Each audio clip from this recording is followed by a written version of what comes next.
Avis vascular centre మన దేశంలోనే the best varicose vein hospital. నమస్కారం, మీరు చూస్తున్న సుమన్ టీవీ. నేను మీ కీర్తి. సెప్టెంబర్ 21 సూర్యగ్రహణం ఉంది. అది మరి భారతదేశంలో కూడా ఉందా, లేదా ఒకవేళ ఇతర ప్రపంచ దేశంలో ఉన్నా కూడా ఎక్కడెక్కడ ఎఫెక్టివ్గా ఉండబోతోంది?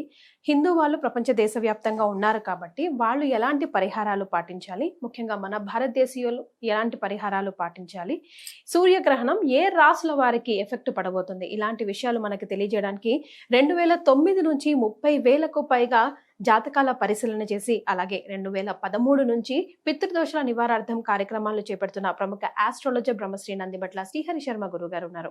నమస్తే గురుగారు. వాగర్థావేవ సంపృక్తౌ వాగర్థ ప్రతిపత్తయే జగతః పితరౌ వందే పార్వతీ పరమేశ్వరౌ. ఆదిత్యాయ చ సోమాయ మంగళాయ బుధాయ చ గురు శుక్ర శనిభ్యశ్చ రాహవే కేతవే నమః. శృంగేరి జగద్గురు పీఠాధిపతులకి, కంచి పీఠాధిపతులకి నమస్కారములు తెలియజేసుకుంటూ కార్యక్రమాన్ని ప్రారంభిద్దాం. గురుగారు, సెప్టెంబర్ 21 సూర్యగ్రహణం ఉంది అంటున్నారు. భారతదేశంలో ఉందా, లేదా ప్రపంచ దేశాల్లో ఎక్కడ కనిపిస్తుంది? ఇప్పుడు చంద్రగ్రహణం అయిపోయింది. అందరి నోళ్లలో చంద్రగ్రహణం ఎందుకంటే మన భారతదేశంలో కనిపించింది కాబట్టి అందరూ కూడా దీని గురించి చర్చించుకున్నారు. ఇక వెంబడే వచ్చేటువంటి సెప్టెంబర్ 21 భాద్రపద అమావాస్య రోజున ఏర్పడుతున్నటువంటి సూర్యగ్రహణం. ఇప్పుడు దీని మీద కూడా చాలామంది చర్చోపచర్చలు చేస్తున్నారు. వాస్తవానికి ఈ యొక్క సెప్టెంబర్ 21వ తారీఖు రోజున ఏర్పడేటువంటి పాక్షిక చూడామణి నామక సూర్యగ్రహణం ఏదైతే ఉందో అది మన భారతదేశంలో విజిబుల్గా ఉండదు, కనిపించదు. అయితే ఎక్కడెక్కడ కనిపిస్తుంది అని అంటే పసిఫిక్ మహాసముద్రం, అంటార్కిటికా సంబంధించినటువంటి ఖండాలు, అలాగే ఫిజీ, ఆస్ట్రేలియా, న్యూజిలాండ్, టొలోవా ఇలాంటి దేశాలలో కనిపిస్తుంది. కాబట్టి ఆయా దేశాల్లో నివసించేటువంటి ప్రజలు ఆచార నియమాలు పాటించాల్సినది ఖచ్చితంగా ఉంది.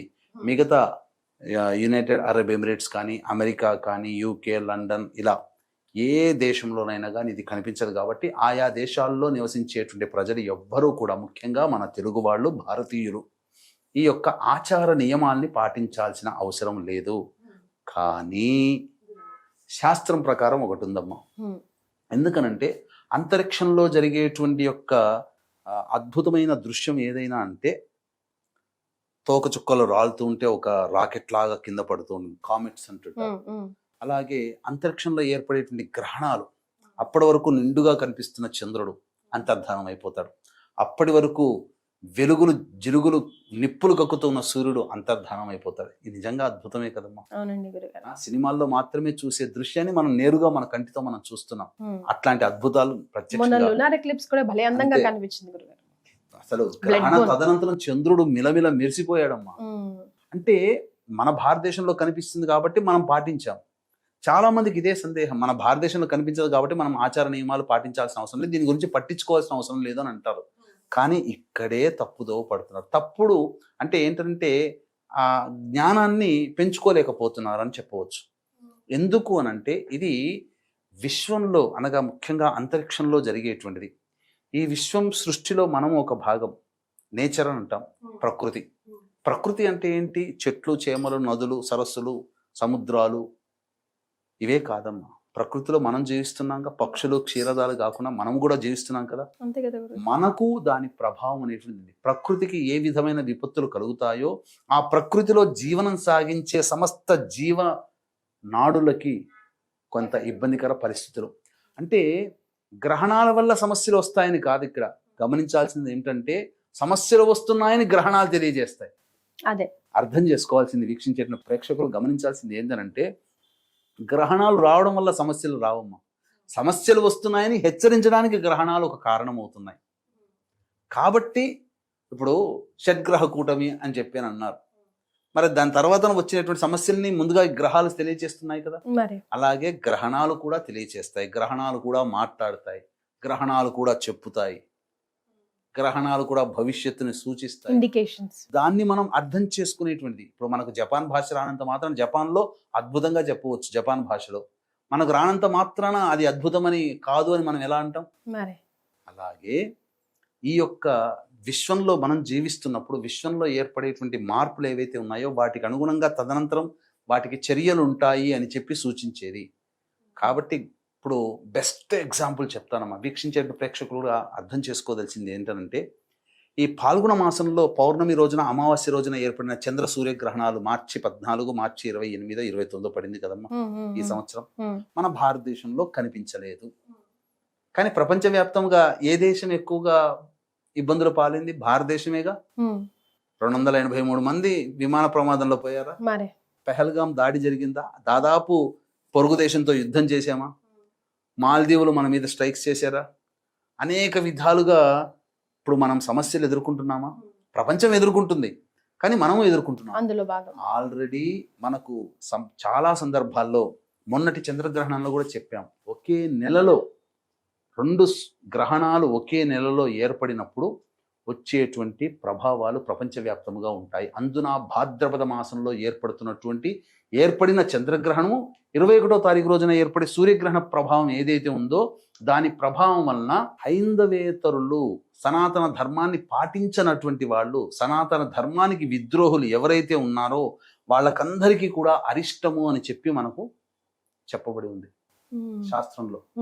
ఇటువంటి విధానాన్ని కొంత పరిశోధించి మన వేద పండితులు ఘనపాఠి గారు, సంతోష్ కుమార్ శాస్త్రి గారు తెలియచేశారు. వాళ్ళు తెలియజేసిన దాంట్లో కూడా ఇప్పుడు మనం చూసుకుంటే అచ్చుగుద్దినట్టు మనకు సరిపోతున్నాయి గ్రహణాలు. ఇప్పుడు మనం ఇంతవరకు వీడియోలో చెప్పుకున్నాం, 2 గ్రహణాలు ఒకే నెలలో వస్తే చాలా ఇబ్బందులు ఎదుర్కొంటాయని చెప్పి ప్రకృతి పరంగా. ఇప్పుడు ఏమైపోయింది? నేపాల్లో ఏమైందమ్మా? పాలకులకు ఇబ్బంది కలిగింది కదా. మనం ఏం చెప్పాము? గ్రహణాల వల్ల పాలకులకు ఇబ్బంది కలుగుతుందని కూడా మన చంద్రగ్రహణం అప్పుడు చెప్పాం. ఎంతసేపటికి మన ఇల్లు, మన ఊరు, మన జిల్లా, మన రాష్ట్రం గురించి ఆలోచిస్తాం, కానీ ప్రపంచవ్యాప్తంగా ఆలోచించలేకపోయే అంత అజ్ఞానంలో ఉన్నాం మనం. అరే గ్రహణం అనేది మనకు కాదురా నాయనా, ప్రపంచానికి సంబంధించింది, విశ్వానికి సంబంధించింది అని ఎందుకు అర్థం చేసుకోలేకపోతున్నారు? గ్లోబలైజేషన్. కాబట్టి ప్రపంచవ్యాప్తంగా ఎక్కడైనా కానీ ఎఫెక్ట్ ఉంటుంది. అదే ఇండైరెక్ట్ గా డైరెక్ట్ గా మనం సమాజంలో ఉన్నాం, కలిసి ఉన్నాం కాబట్టి. ఇప్పుడు చూశారని అంటే పాకిస్తాన్ లో అల్లర్లు జరుగుతున్నాయి. ప్యారిస్ లో చూడండి, మొత్తం రోడ్డుకి ఎక్కారు, కొత్తగా ఎన్నుకున్నారు, మళ్ళీ ఇప్పుడు రోడ్డు ఎక్కారు. ముఖ్యంగా రేపు భవిష్యత్తులో ఏర్పడేటువంటి దాంట్లో ఈ యొక్క బంగ్లాదేశ్లో కానీ, అలాగే భవిష్యత్తులో అరబ్ ఎమిరేట్స్లో కానీ, ఇవన్నీ కూడా ఈ గ్రహణ ప్రభావం వలన ఇబ్బందులు ఎదుర్కోక తప్పదమ్మా. పాలకులకి ముఖ్యంగా ఇబ్బందులు, ముఖ్యంగా హెసిటేషన్ అనేటువంటిది పెరిగిపోతుంది. అనేక దేశాలలో ప్రజా వ్యతిరేక ఉద్యమ కార్యకలాపాలు, ప్రభుత్వ వ్యతిరేక కార్యకలాపాలు, ఉద్యమాలు బాగా సాగుతాయి. ఇక రోడ్డు మీదకి వస్తారమ్మా. అంతా అల్లకల్లోలం అనేటువంటిది తప్పదు, భయపెడుతున్నటువంటిది కాదు, కొంత ఇబ్బందికర పరిస్థితులు అనేటువంటి తప్పదమ్మా. సో మరి ఏ రాసుల వారికి, అంటే మన సుమన్ టీవీ చూసే వాళ్ళు ప్రపంచవ్యాప్తంగా ఉంటారు కాబట్టి ముఖ్యంగా ఈ సూర్యగ్రహణం క్లుప్తంగా ఏ రాసుల వారికి కూడా ఎఫెక్ట్ అవుతుందో ఒకసారి తెలియజేయగలుగుతారా గురుగారు? ఇది కన్యా రాశిలో ఉత్తర నక్షత్రంలో ఏర్పడుతుంది కాబట్టి ముఖ్యంగా 21వ తారీఖు రోజున రాత్రి 10:59 ప్రారంభమై మధ్యరాత్రి తెల్లవారుజామున 3:23 వరకు దాదాపు సుదీర్ఘంగా 4:23 అత్యధిక లాంగెస్ట్ ఎక్లిప్స్ అన్నమాట. కాబట్టి ఆ సందర్భంగా ఉత్తర నక్షత్రము ఆ యొక్క రాశిలో ఉత్తర, హస్త, చిత్త నక్షత్రాలు ఉంటాయి. కాబట్టి ఆ 3 నక్షత్రాల వాళ్ళు వీక్షించకూడదు. అంటే మనకు కనబడదు కాబట్టి చెప్తున్నాను. కనబడేటువంటి న్యూజిలాండ్, ఆస్ట్రేలియా, ఫిజీ, అంటార్కిటికా ఈ సంబంధించినటువంటి ఖండాల్లో జీవించే భారతీయులు ప్రజలు కూడా. ఇక తర్వాత ఎవరికి బాగుంటుంది? మొన్నటి చంద్రగ్రహణానికి సంబంధించి చూసుకుంటే కర్కాటక రాశి వారికి సంబంధించినటువంటి కొన్ని రాశుల వాళ్ళకి బాగోలేదు, కానీ ఈసారి కర్కాటక రాశి వారికి బాగుంటుంది గ్రహణ ప్రభావం తదనంతరం. అలాగే మిథున రాశి వాళ్ళకి సాధారణంగా ఉందన్నాం. అంటే ఎవరికి బాగుండదు అంటే కుంభరాశి వారికి ఈ సూర్యగ్రహణం ప్రభావం, వృశ్చిక రాశి వారికి, కర్కాటక రాశి వారికి చాలా బాగుంటుంది, అందులో ఏం సందేహం లేదు. కలిసి వస్తుంది గ్రహణం వీళ్ళకి. ఎవరికి కలిసి వస్తుంది అనేటువంటి విషయం చూసుకుంటే వృశ్చిక రాశి వారికి అమ్మ, కర్కాటక రాశి వారికి, అలాగే మేష రాశి వారికి, తర్వాత ధనుస్సు రాశి వారికి బాగా కలిసి వస్తుంది. సింపుల్ గా మేష, కర్కాటక, వృశ్చిక, ధనుస్సు రాశి వారికి బాగుంటుంది. మిగతా అన్ని రాశుల వారికి ఇబ్బందికరమే. వృషభ, మిథున, సింహ, కన్య, తుల, మకర, కుంభ, మీన ఈ రాశుల వారికి కొంత ఇబ్బందికర పరిస్థితులు తప్పవు. మరి ఎలాంటి పరిహారాలు పాటించాలంటారు? సాధారణంగా ఈ యొక్క చెప్పినటువంటి మేష, కర్కాటక, వృశ్చిక, ధనుస్సు రాశిలో జన్మించిన వారికి తప్ప అందరికీ కూడా ఈ యొక్క ప్రభావం ఉంటుంది. అలాగే చాలా మంది పరిహారాల విషయంలో మనకు కనిపించదు కాబట్టి పరిహారాలు పాటించకూడదని ఆచార నియమాలు అంటే ఇల్లు కడుక్కోవడము, శుభ్రం చేసుకోవడం, పూజా మందిరం క్లీన్ చేసుకోవడం, వస్తువులలో దర్భపులలు వేయడము, గర్భవతుల నియమాలు పాటించడం, ఇవేవి మనకు కనిపించదు కాబట్టి పాటించాల్సిన అవసరం లేదు. కానీ ప్రపంచానికి సూర్యుడు ఒక్కడే, ప్రపంచానికి చంద్రుడు ఒక్కడే కదా ఈ విశ్వంలో మనకు సంబంధించి. మీకు ఒక చిన్న ఎగ్జాంపుల్ చెప్తాను, ఎలా అర్థం చేసుకోవాలి. మనకు బాగా ఉన్నటువంటి సూర్యుడు అక్కడ ఎందుకు గ్రహణం పట్టబోతున్నాడు? మన తండ్రే ఉన్నాడు, మన తల్లే ఉంది, ఇద్దరు ఎంప్లాయీస్ అనుకుందాం. ఇప్పుడు వాళ్ళకి జ్వరం ఏదన్నా నలతగా ఉంది, ఆరోగ్యం బాగాలేదనుకోండి, కానీ ఖచ్చితంగా డ్యూటీ ఏంది, ఎక్కడో చోట జాబ్ చేయాలి, ఆ డ్యూటీకి వెళ్ళాల్సిన పరిస్థితి. ఇంట్లో ఉండి అనారోగ్యం పాలైనటువంటి తండ్రి కానీ తల్లి కానీ ఏ పని చేయకుండా ఇంట్లో కొంత రెస్ట్ తీసుకున్నా ఆఫీస్కి వెళ్ళినప్పుడు పని చేయాల్సిందే కదా. మరి ఇప్పుడు ఇదే సూర్యుడు, ఇదే చంద్రుడు కొన్ని ప్రదేశాల్లో గ్రహణం ఏర్పడుతుంది, కొన్ని ప్రదేశాల్లో గ్రహణం ఉండదు. కానీ గ్రహణం కనిపించని దేశంలో వెలుగుతూ కనిపిస్తుంటాడు, డ్యూటీ అక్కడ నిర్వహిస్తున్నాడు. గ్రహణం కనిపించే ప్రదేశంలో తన డ్యూటీ లేదు అక్కడ. అర్థం చేసుకుంటే సరిపోతుంది. ఇంతకన్నా ఇంకా బెస్ట్ ఎగ్జాంపుల్ రొటేషన్ లో భాగమే గురుగారు, బట్ ఉన్నాడు ఆయన అయితే ఆ ఎఫెక్ట్ అయితే ఉంటుంది, ఖచ్చితంగా ఉంటుంది. అంటే డ్యూటీలో బాగా పనిచేస్తున్నాడు అని చెప్పేసి అనారోగ్యంతో ఉన్న చేస్తున్నాడుగా ఆ ఎఫెక్ట్. సో అలాగే ఇది ఇక్కడ ప్రధానంగా చాలా మంది మన చంద్రగ్రహణ సందర్భంగా చెప్పినటువంటి రాశుల్లో కొంతమంది చేసుకోలేకపోయారు.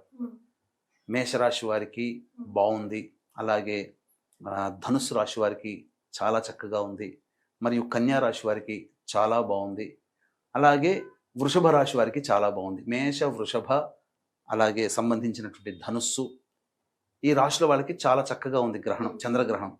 చాలా మంది మిగతా రాశుల్లో జన్మించినటువంటి వాళ్ళు చేసుకోలేదు.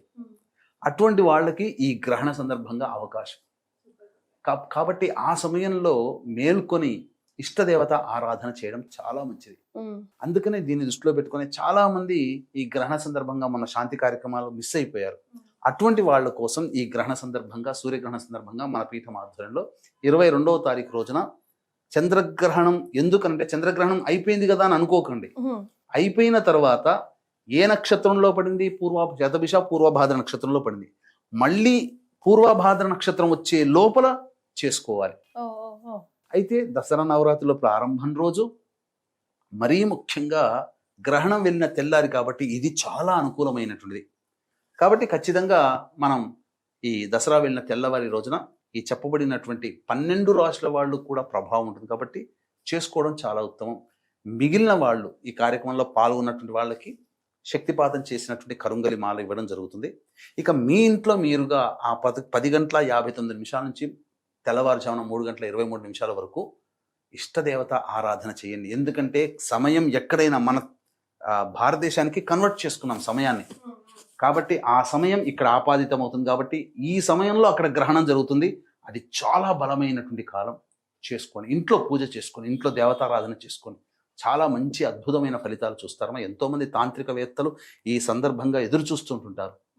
కాబట్టి ఈ చెప్పినటువంటి రాశుల్లో అనగా మేషరాశి వారికి అద్భుతం, కర్కాటక రాశి వారికి బాగుంటుంది, వృశ్చిక ధనుసు రాశి వారికి చాలా చక్కగా ఉంటుంది ఈ సూర్యగ్రహణ ప్రభావం. మిగతా అన్ని రాశుల వారికి దీని ప్రభావం వలన కొంత ఇబ్బందికర పరిస్థితులు భవిష్యత్తులో ఒక 3-4 నెలలు ఫేస్ చేయాలి. ఏం జరగదు, కాకపోతే నష్టపోయి 100 రూపాయలు నష్టపోయే చోట 500 నష్టపోవడం, ఒక గంటలో అయిపోయే పని 3 గంటలు పట్టడం, చిన్న దెబ్బతో పోయేది కొద్దిగా దెబ్బ ఎక్కువగా తగలడం కింద పడి, ఇట్లాంటివే తప్ప ఏం కింద పడి ఇబ్బందులు ఏం కావు. ఇలా జరుగుతాయి. గురుగారు, మరి ఇతర దేశాల్లో ఉన్న మన వాళ్ళ కోసం ఏం పరిహారాలు సూచిస్తారు అండ్ ఎలాంటి దాన ధర్మాలు? ఖచ్చితంగా ఆస్ట్రేలియా, న్యూజిలాండ్లో మన భారతీయులు ఉన్నారు కాబట్టి వారికి ఆ గ్రహణ సందర్భంగా ఆ సమయంలో ఇష్టదేవతారాధన, ఇంట్లో మంచిగా చక్కగా వండినటువంటి కూరగాయలు నీటిలో దర్భపుల్లలు వేయడం, అలాగే దేవతా మందిరంలో పోచలు వేయడం, ఆ సమయం అంతా కూడా వాళ్ళకి ఆ సమయానికి ఈ సంబంధించినటువంటి జపత చేసుకోవడం. తదనంతరం తెల్లవారి లేచి పట్టు స్నానం, విడుపు స్నానం ఆ సమయంలో చేయాలి. తర్వాత తెల్లవారి లేచిన తర్వాత చక్కగా ఇల్లంతా కూడా శుభ్రపరచుకొని, పూజా మందిరాలు అవన్నీ శుభ్రపరచుకొని, వెండి సూర్యబింబము కేతుగ్రస్తం కాబట్టి సర్పబింబము, కేతు సూచించే సర్పబింబము ఆ యొక్క మట్టి పాత్రలో కానీ కాంస్య పాత్రలో కానీ ఇత్తడి పాత్రలో కానీ వేసి దాని నిండా ఆవు నెయ్యి వేసి ఎవరికైతే దోషం ఉందో వాళ్ళు ముఖాన్ని ఆ యొక్క బింబం చూసుకొని దగ్గరలోని దేవాలయంలో దీపారాధన చేసి వస్తే మంచిది. బ్రాహ్మడికి దానం చేసినా మంచిది. ఈ విధంగా చేయవచ్చు. ఉలువలు గోధుమలు దానం చేస్తే విశేషమైన ఫలితం బ్రాహ్మడికి చేస్తే చాలా దక్కుతుంది. అలా చేసుకోలేని వాళ్ళు, ఇట్లాంటివి దొరకలేని పక్షంలో కనీసం ఈ గ్రహణ శాంతి కోసమైనా కానీ మన పీఠమాధ్వర్యంలో జరిగేటువంటి 22వ తారీఖు రోజున జరిగేటువంటి కార్యక్రమంలో గోత్రనామాలు నమోదు చేసుకోవచ్చు. శక్తిపాతం చేసినటువంటి కరుంగలి మాల వాళ్ళకి ఇవ్వడం జరుగుతుంది. చాలా సంతోషం గురుగారు, ధన్యవాదాలు. సర్వం శ్రీ ఉమామహేశ్వర పరబ్రహ్మార్పణమస్తు.